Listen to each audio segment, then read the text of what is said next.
website design. Now, there are so many features that I could go into about website design, everything from user interface, SEO, brand colors, sitemaps, you name it. I could do all these things, but I just want to give you enough to get you started on this. So I will just tell you what we use, what we've had great success with. There are tons of different things to use, however, but with that said, I'm just giving you our recommendations from what we use. So we purchased our URL through GoDaddy. We've worked with a ton of different URL providers. GoDaddy is just really easy to do with that.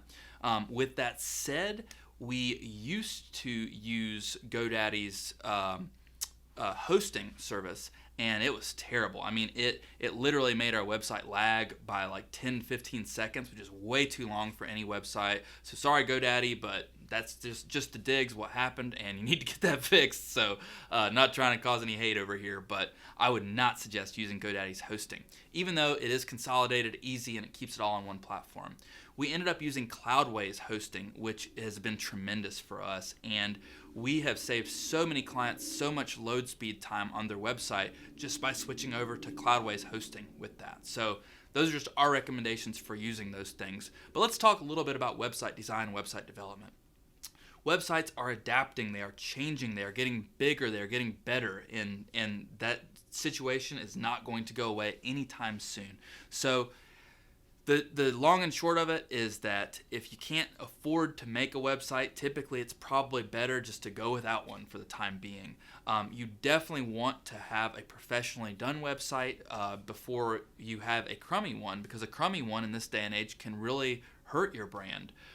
So, when you're getting your brand off of the ground, I know money can be tight, but having a good website is like laying down that foundation of the house. You would never suggest that somebody would put a house up on gray mud or something that would put their house into a sinkhole. And so I want to set you guys up for success in that you really need to have a really well done website that communicates what you do effectively towards your potential customers.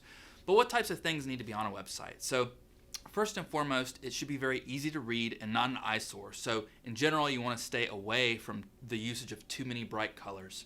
Secondly, you should have a very easy way for somebody to get in contact with you on every single page. So for us, on a lot of the websites that we do, we always include that phone number on the top. We always include a contact us thing that's very easy to see, easy to read on the top of every single page so that somebody can get in contact with you very quickly. So that's just two design features that I really recommend that you have.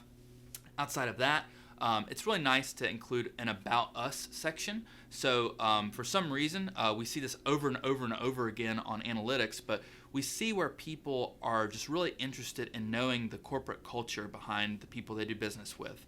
I remember that we were actually working with an HVAC company, and I was a little bit surprised, but when I pulled into their website analytics on their Google Analytics, I happened to see that their number one page for site traffic wasn't their home page. It was actually their About Us page. And it was really interesting because it was two gentlemen, they are local, and they had a really neat brand story as far as how they got into business, how they worked on their partnership together.